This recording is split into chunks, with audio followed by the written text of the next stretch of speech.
चितौनी के प्रारंभ करने से पहले मैं कुछ बातें आपसे कहना चाहूँगा। चितौनी का प्रारंभ जो है बौद्धिक धरातल से होता है। हमने सागर श्रृंगार परिक्रमा का चिंतन मनन किया है। उसके आधार पर हम जानते हैं कि इस जगत से परे कैसे बेहद है, बेहद के परे परम धाम है। और सागर श्रृंगार पढ़कर नख से सिख तक राज्य श्यामा जी की शोभा को हम अच्छी तरह से जानते हैं। उसका हम मनन करते हैं, भाव लेते हैं कि ऐसा है, ऐसा है। तो यथार्थ में ये चितवनी की शुरुआत है, वास्तविक चितवनी नहीं है। वास्तविक चितवनी का तात्पर्य यह है कि मन और बुद्धि की क्रियाशीलता सब समाप्त हो जाए, आपकी आत्मा अपनी अंतर्दृष्टि से प्रत्यक्ष देखे कि वास्तव में है क्या। जैसे आपने पढ़ लिखा है कि राजी के गले में 5 हार हैं, 6 हार हैं, या 4 हार हैं। वो महामती जी ने देखा है और राजी ने अपने आवेश स्वरूप से वर्णन करवा दिया है। अब हमें उसी को पुनः अपने हृदय में धारण करना है, क्योंकि वाणी के ज्ञान से हम इतना जानते हैं। प्रत्यक्ष तो हम देखे नहीं, लेकिन वो दिखेगा तब जब हमारे अंदर विरह प्रेम हो, राज्य की कृपा हो, और उसको पाने के लिए हम चितवनी करते हैं। जैसे जैसे विरह प्रेम आएगा, विरह आएगा तो मन और बुद्धि के धरातल पर, जब प्रेम आएगा तो आत्मा के धरातल पर। आत्मा का संबंध प्रेम से है। उस विरह को प्राप्त करने के लिए ही मन और चित्त के धरातल पर जो ज्ञान धारा हमारे है, अंदर है, जीव के अंदर प्रवेश कर चुकी है कि परम धाम ऐसा है, राज्य श्यामा जी ऐसे हैं, उसको हम देखने का प्रयास करते हैं अंतः चक्षुओं से। विरह के आंसू जब आने लगते हैं, मन संसार से अलग हो जाता है, बुद्धि चिंतन में विवेचन सब समाप्त कर देती है, तो आत्मा अपने मूल स्वरूप को देखने लगती है, राज्य श्यामा जी की शोभा को देखने लगती है, परम धाम को देखने लगती है। यही वास्तु चिंतन है। और राजी ने ये अनमोल विधा हमारे लिए दी है कि संसार में रहते रहते हम परम धाम को साक्षात देखें। आप देखो औरों को दिखाओ, ये स्वर्णिम अवसर हमारे लिए है। दुर्भाग्य है कि पिछले लंबे समय से एक ऐसा अंतराल आया है जिसमें चितवनी की जगह कर्मकांड की प्रधानता हो गई है। अब बहुत खुशी की बात है कि सुंदर साथ की इसमें दिन प्रतिदिन रुचि बढ़ती जा रही है, और ये शुभ संकेत है कि अब हमारा समाज अंगड़ाई ले रहा है, जागने की तरफ तेजी से बढ़ रहा है। 2-3 बातें मैं और कहना चाहूंगा कि शरीर से परे होना बहुत जरूरी है। आपने अभी तक में सुना होगा किस तरह से देवचंद जी चितवनी में देख रहे थे कि मैं ब्रज में मेरी सुरता गई है और मैं राधा के रूप में कृष्ण जी के साथ मैं घुगनी का प्रसाद खा रही हूँ, लेकिन हाथ टकरा गया। खाने के उसी भाव में हाथ टकराने से उनको शरीर का आभास हुआ और उसके साथ ही उनकी सुरता टूट गई। जो दर्शन हो रहा था वो दर्शन लीला भी बंद हो गई। इसलिए जब आप चितवनी के लिए बैठिए तो शरीर बिल्कुल हिला डुले नहीं। इसका परिणाम यह होगा कि शरीर से ध्यान हट जाएगा। आपका शरीर से ध्यान हटेगा तो आपके मन चित्त बुद्धि अहं के अंदर जो तारतम्य वाणी का ज्ञान विद्यमान है, राज्य श्यामा जी को देखने के लिए जो ललक विद्यमान है, केवल वह रह जाएगी और वो धीरे धीरे विरह में परिणित हो जाएगी। यदि शरीर स्थिर नहीं होगा तो परिणाम ये होगा कि शरीर पर बार बार ध्यान जाएगा, संसार में आपकी सुखता बार बार बनी रहेगी और आप अपने अंतर चक्षुओं से राज्य की शोभा को नहीं देख पाएंगे। इसलिए पहली चीज है शरीर को पूरी तरह से जितनी देर स्थित करते हैं कीजिए। और एक चीज और मैं कहूंगा कि मैं बहुत कम बोलूंगा, क्योंकि आप सबको मालूम है कि श्रृंगार राज्य के क्या है, श्यामा जी के श्रृंगार क्या है, मूल मिलावे की शोभा क्या है। इसको बार बार दोहराने की जरूरत नहीं। संभव है मैं कुछ न बोलूं तो आप ये मत सोचिए कि ये क्यों छोड़ दिया, ये क्यों छोड़ दिया, क्योंकि चितवनी बुद्धि का विषय नहीं है, चितवनी प्रेम का विषय है। अपने बुद्धि के दरवाजे को बंद करना होता है। जब आप आखिरी मंजिल पर जब चढ़ाई चढ़ रहे होते हैं तो मन और बुद्धि के सारे द्वारों को बंद कर दीजिए, केवल अंतर चक्षुओं से देखने का प्रयास कीजिए, क्योंकि आगे की मंजिल केवल प्रेम की है। वहां मन बुद्धि का खेल नहीं रहेगा। मन बुद्धि का खेल तब तक रहेगा जब तक संसार से आप हटने का प्रयास कर रहे हैं और संसार की जगह अपने हृदय मंदिर में राज्य श्यामा जी को विराजमान करना चाहते हैं। इससे मेरी कई बातें परंपरा से हट करके होगी, तो आप उसमें परेशान मत होइएगा कि खम्भों की शोभा का तो वर्णन किया नहीं, वो गिलम की शोभा का बढ़िया से वर्णन नहीं किया, ये छूट गया, ये छूट गया है। ये सब बौद्धिक धरातल पर है। आप चितवनी में ज्ञान की पिटारी का ताला बंद कर दीजिए। पहले बात तो ये है। अपने शरीर को स्थिर कर दीजिए और ये भाव लीजिए कि आप इस संसार में है ही नहीं, आप तो आत्मा है जो परात्मा का श्रृंगार लेकर के बैठी है और उसी आत्म भाव से परात्मा का श्रृंगार लेकर के आपको मूल मिलावे में चलना है। और मूल मिलावा भी ये भी भाव रखिए, धीरे-धीरे आपको ऐसा प्रतीत होगा कि आपके हृदय मंदिर में ही सारा कुछ दिख रहा है। तो चितवनी अक्षरातीत के हृदय की ऐसी संपदा है जिसने यहीं इसी संसार में रहते-रहते आपको अधिकार दिया है कि नख से सिख तक राज्य की शोभा को देखिए, उनके दिल में डुबकी लगाइए और उनके दिल के भेदों को भी जान जाइए जो अनादिकाल से आज तक आप जानते नहीं थे। इसलिए अब मैं प्रारंभ कर रहा हूँ। कुछ परंपरा के अनुकूल और कुछ परंपरा से कुछ अलग बातें भी हो सकती है। तो आप एकाग्र होकर के बैठ जाइए। मैं थोड़ा-थोड़ा बोलने का प्रयास करूँगा। जब मैं चुप हो जाऊँ, तो इसका अर्थ ये है कि जो मैंने बोला है, उस शोभा को देखने में अपने को लगा दीजिए। मन से, बुद्धि से कुछ सोचिए नहीं। जब आप तारतम का 1 या 2 बार जब भी जप कीजिए, तो जीभ न हिले, होठ न हिले। क्योंकि जितना आप मन, बुद्धि से, शरीर से परे होते जाएँगे, उतनी ही चितवनी की गहराई में आप पहुँचते जाएँगे। अन्यथा ये तो केवल याद किया हुआ, उसको दोहराते जाएँ, ये चितवनी नहीं है। ये तो इसको एक तरह से चरचन ही कह सकते हैं। जैसे हम आप देखते हैं चरचनी की क्लासेस चलती हैं, तो वृत्तियों को पढ़कर हम सारे दोहराते हैं कि ये लंबा है, इतना चौड़ा है। चितवनी जो क्रियात्मक रूप है, मन बुद्धि से धीरे-धीरे हटकर केवल अंतःचक्षुओं से देखना, चितवनी का अर्थ ही होता है अंतःचक्षुओं से देखना और उसमें आपको आगे बढ़ना है। अब मैं प्रारंभ कर रहा हूँ। आप सब सुंदर साथ उसी भावना में डूब करके अपने को युगल स्वरूप के चरणों की तरफ ले चलिए। अब मैं तारतम का मौन जप करते हुए सतगुरु महाराज या घुमट जी की सेवा का ध्यान कर रही हूँ।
मेरे सामने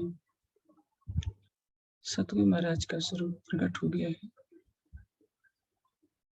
मैंने उनके चरणों में प्रणाम किया और उनके साथ मेरी आत्मा परात्मा का श्रृंगार लेकर के परात्मा के भाव में चलना प्रारंभ कर रही है। अष्टावरण युक्त इस 14 लोक के ब्रह्मांड को पार किया। आगे शून्य, महाशून्य, जिसमें आदिनारायण का स्वरूप दृष्टिगोचर हो रहा है। अब मैं सुमंगला चिदानंद लहरी को पार करते हुए अखंड ब्रजराज सबले केवल सत्स्वरूप से होते हुए सर्वरस सागर के लिए प्रस्थान कर रही हूँ। परम धाम में बड़े रंग की हवेलियों को पार करते हुए सर्वरस सागर की शोभा को देखते हुए पुनः बड़े रंग की हवेलियों को पार कर रही हूँ। आगे छोटी रंग 4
ठुड्डी बहुत सुंदर,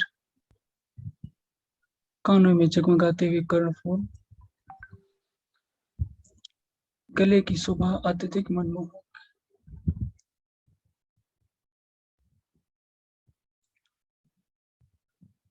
बालों की ललाई को देखकर मेरी आत्मा मंत्रमुग्ध हुई जा रही है।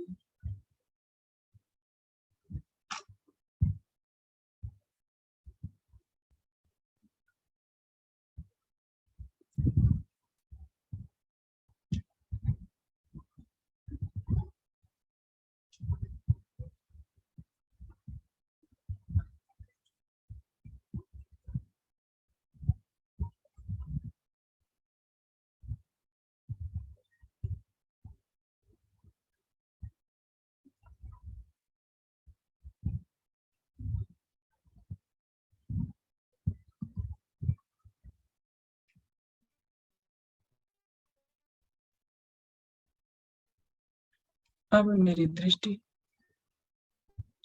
हृदय कमल का अवलोकन कर रही है। अति सुंदर गौर छाती, 5 हार जगमगा रहे हैं हृदय कमल पर। हीरा, माणिक, मोती, नीलवी, लसनिया के सबकी शोभा एक से बढ़कर एक।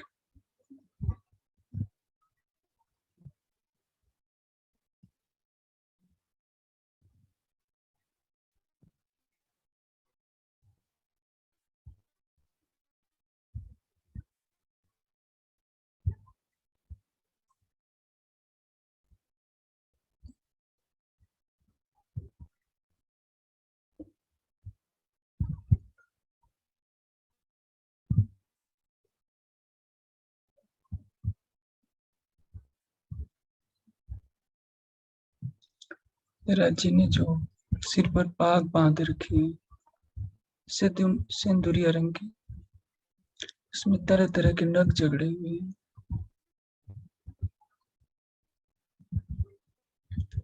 दोनों भुजाओं में बाजूबंद शोभायमान हो रहे हैं।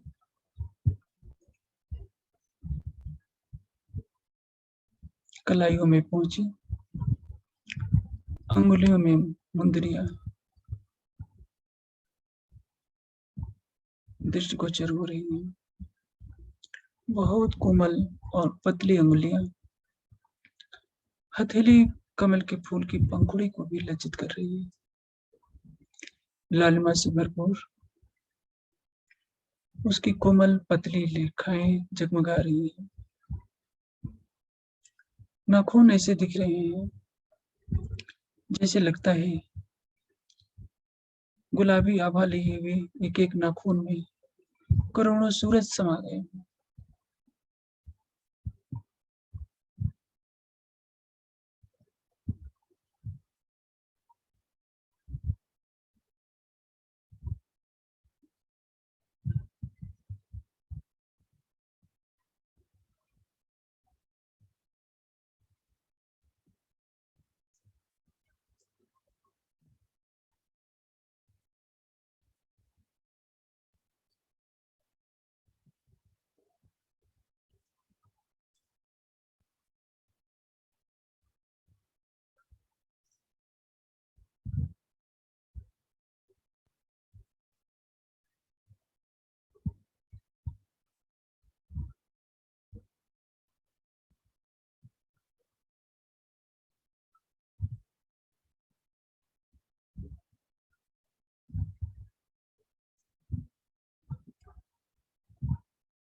राज्य ने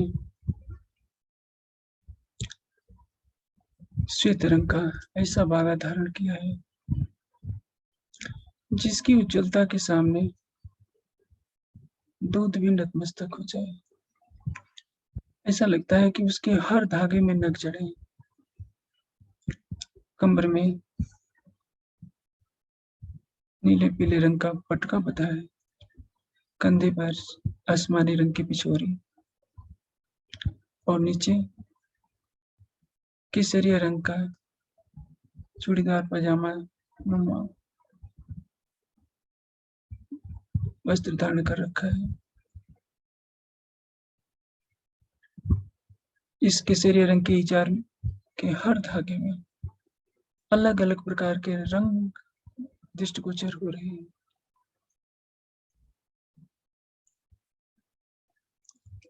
पैरों में झांझरी, घुंघरी, कांपी और करला की शोभा।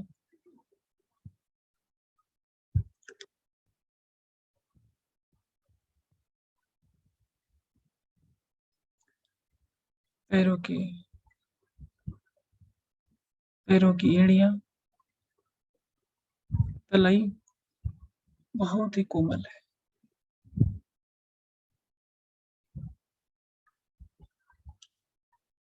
मैं अंगूठे और अंगुलियों की शोभा को देखती हुई उनके चरण कमलों की शोभा को निहारती जा रही हूँ और उन्हें अपने हाथों में लेकर एकटक देखे जा रही हूँ।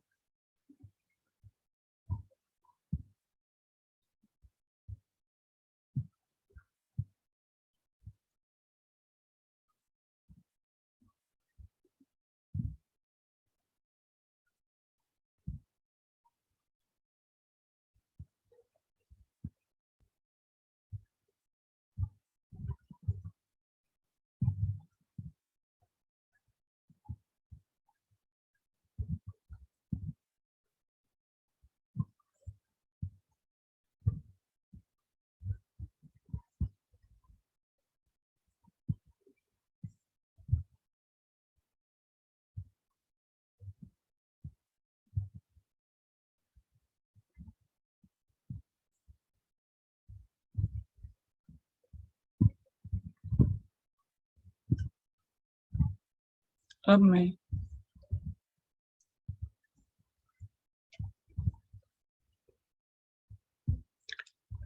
नख से सिर तक राज्य की शोभा को देखकर डूबती जा रही हूँ।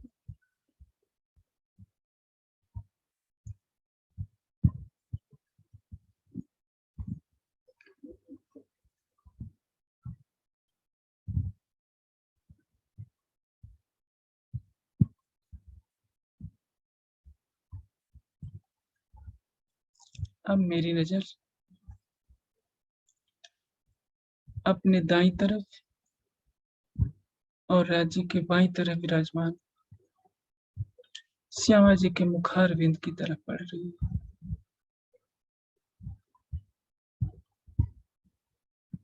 श्यामा जी का मुखार बिंद किशोरावस्था का अति गहरी लालिमा से भरपूर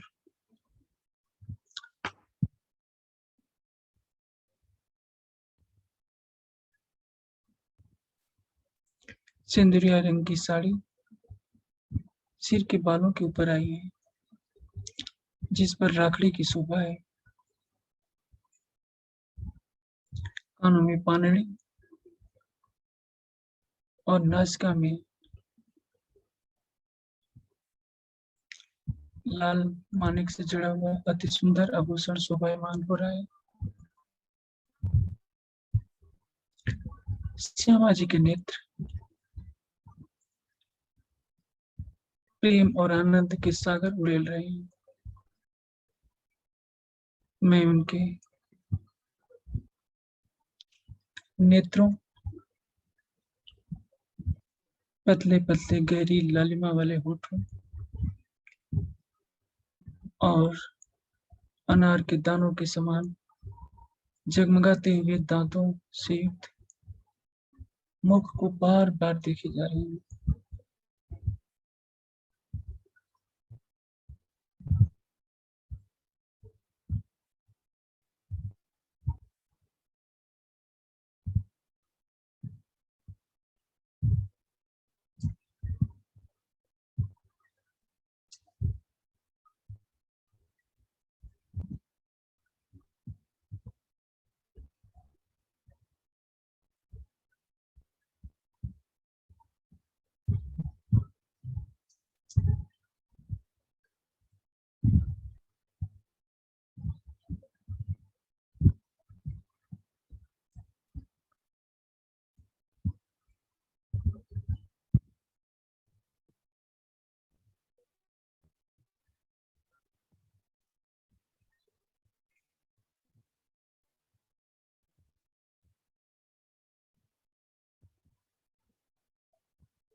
श्यामा जी के कानों में पानड़ी की शोभा,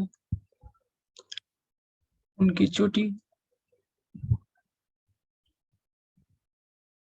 लटक रही है, जो साड़ी के बाहर से भी दिखाई दे रही है। काले रंग का, श्याम रंग का ब्लाउज,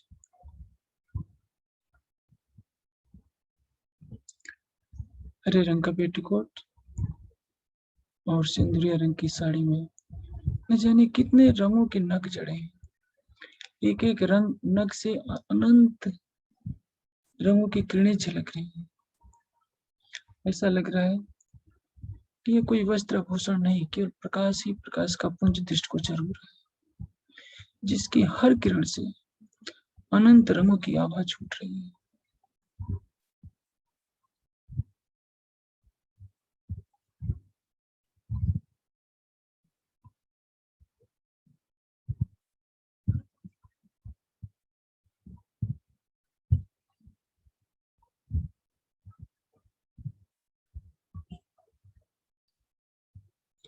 अब मैं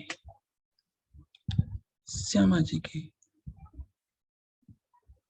हाथों की शोभा को देख रही हूँ। दोनों भुजाओं में बाजूबंद,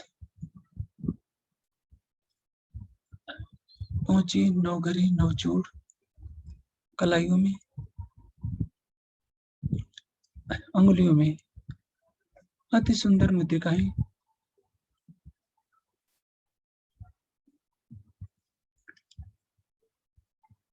हाथों की हथेलियां फूल की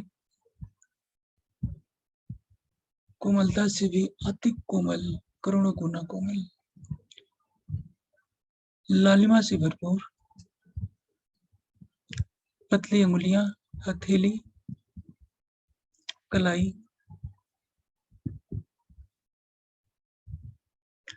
और इसमें जगमगाते हुए नौघरी और नौचूड़ की शोभा मेरे हृदय में बसती जा रही है।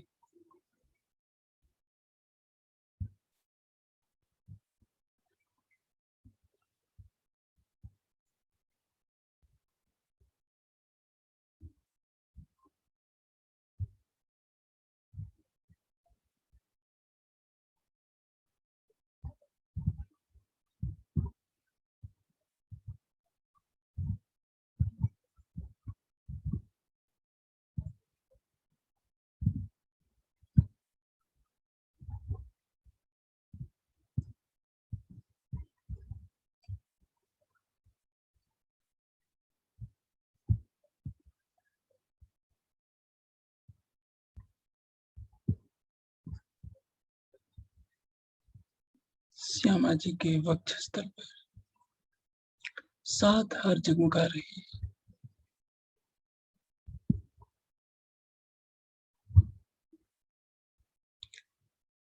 हीरा, माणिक, मोती, नीले लसनिया, कंठसरी और चंपकली, हर हार की अलग अलग अनुपम शोभा, सब में फुम्बक लटक रही है।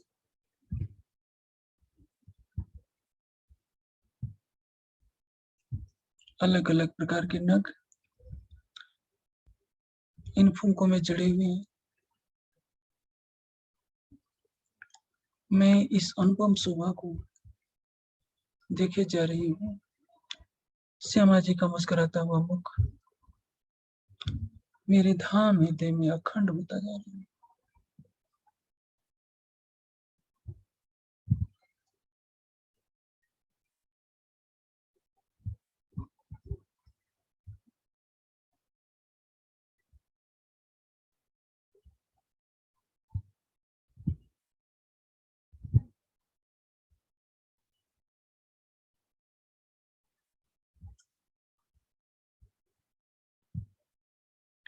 अब मैं श्यामा जी के दोनों चरण कमलों को अपने हाथों में लेकर निहार रही हूँ।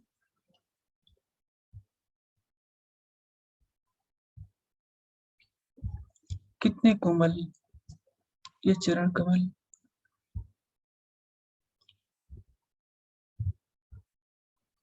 चरणों की एड़ियों में झांझरी, घुंघरी, कांबी और करला की शोभा, अंगूठों में अनवट और अंगुलियों में बिछिया, पैरों की तलियों में रेखाएं भी पतली पतली अति कोमल दिखाई पड़ रही है। दोनों चरणों के पंजे और एड़ियां बहुत कोमल।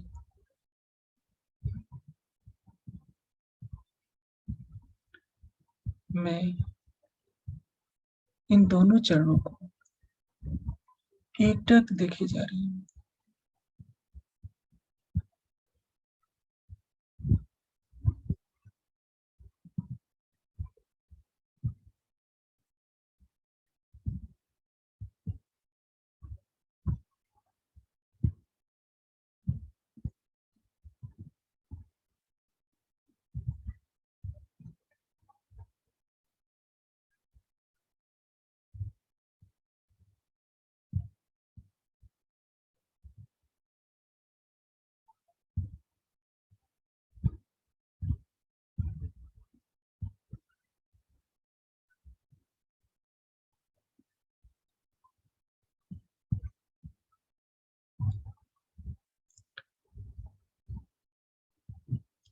अब मेरी दृष्टि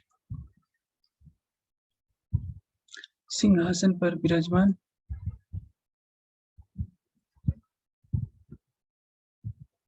कभी राज्य को देख रही है, कभी श्यामा जी को देख रही है।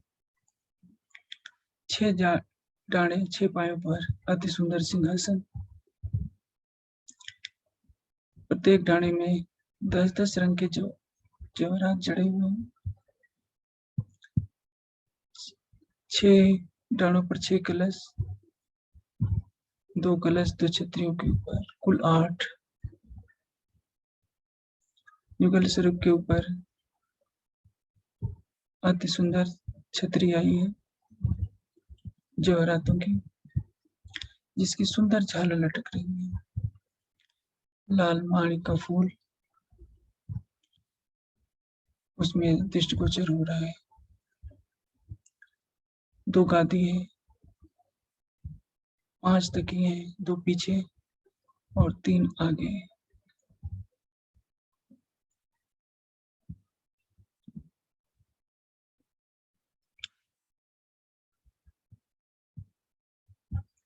मैं कभी श्यामा जी को देख रही हूँ तो कभी राज्य को। अति सुंदर पश्चिमी गिलम बिछी हुई है चबूतरे के ऊपर। उस गिलम के ऊपर बीच में कमल के फूल की आकृति बनी है, जिस पर यह सिंहासन रखा है। सब सुंदर साथ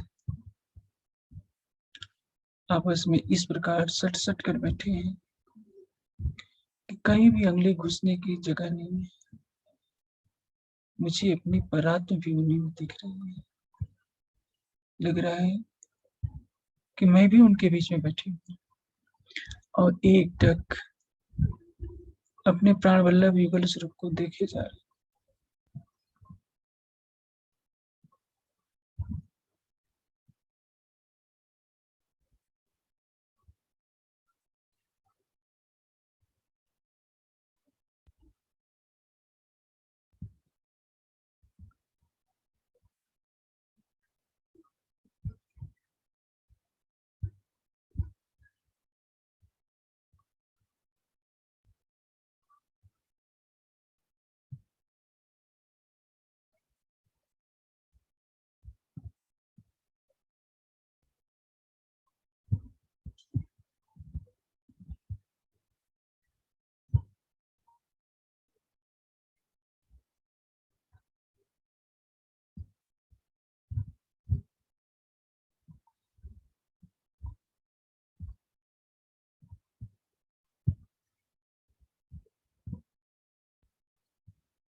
मुझे ऐसा लग रहा है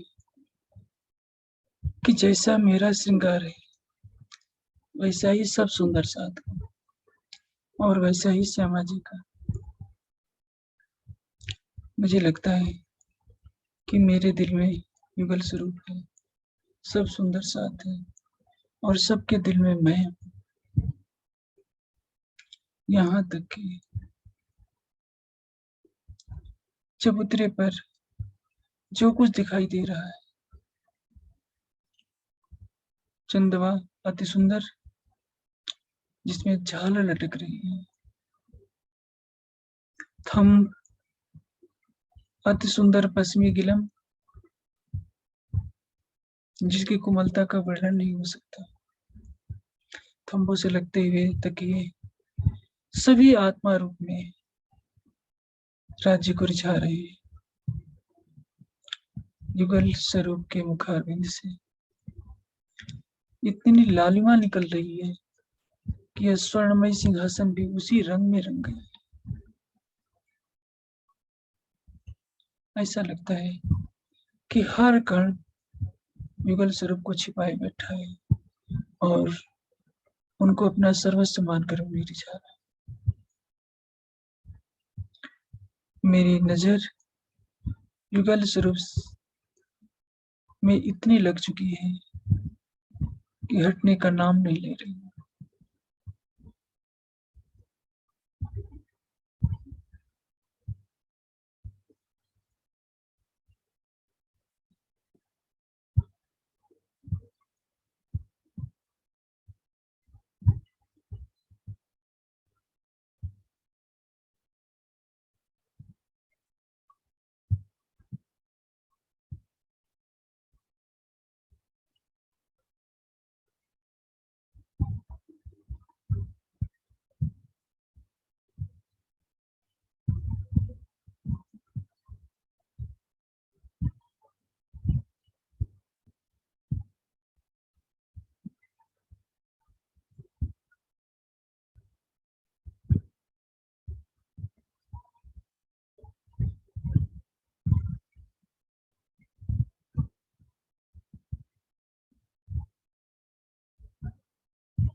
मैं युगल स्वरूप के मुस्कुराते हुए मुख बार बार देख रही हूँ और अपने धाम हृदय में अखंड करती जा रही हूँ।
अब मैं युगल स्वरूप के नख से सिख तक की संपूर्ण शोभा और चबूतरे पर विराजमान सब सुंदर साथ को देखते हुए अब वापस मुड़ रही हूँ। चबूतरे से 3 सीढ़ियां नीचे उतरी, आगे 4 चौरस हवेलियां,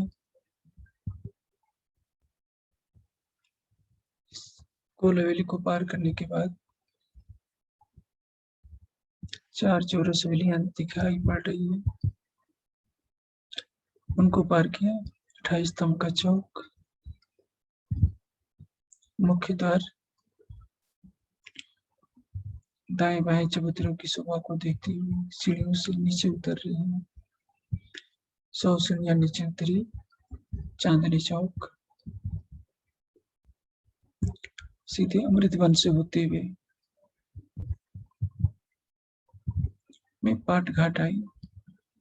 पाट घाट से केलपुर, अब केलपुर से मैं पुनः चवेरे की नहरों से होते हुए फन की नहरें, आगे छोटी रांग, 4 हवेली, बड़ी रांग, सरोवर सागर, पुनः बड़ी रांग को पार करते हुए योग माया के ब्रह्मांड में प्रवेश कर रही हूँ। सतगुरु महाराज का स्वरूप पुनः दृष्टिगोचर होने लगा है। सत्स्वरूप केवल सबलिक से होते हुए रास ब्रज की लीला के ब्रह्मांड को पार करते हुए चिदानंद लहरी सोमला से होते हुए काल माया के ब्रह्मांड में प्रवेश कर गई। मोह तत्व आदि नारायण अष्टावरण युक्त इस 14 लोगों के ब्रह्मांड में अपने मूल तन में मैं पुनः आ गई।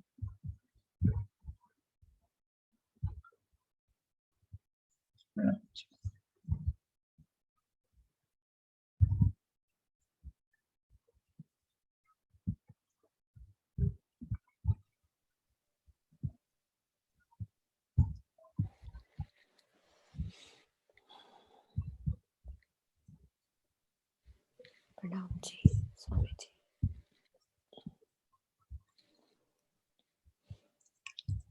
कितनी 40 मिनट 50 मिनट हो गया। कितने मिनट हुआ? स्वामी जी थोड़ी कट गई थी स्टार्ट में ना, नेट चला गया था स्टार्ट से। जी वर्षा दीदी। प्रणाम जी। धन्यवाद। प्रणाम जी।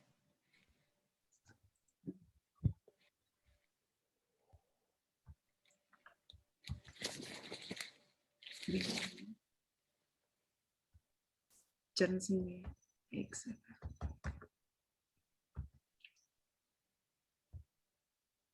आइए सुंदर सा जी चर्चा की तरफ चलते हैं।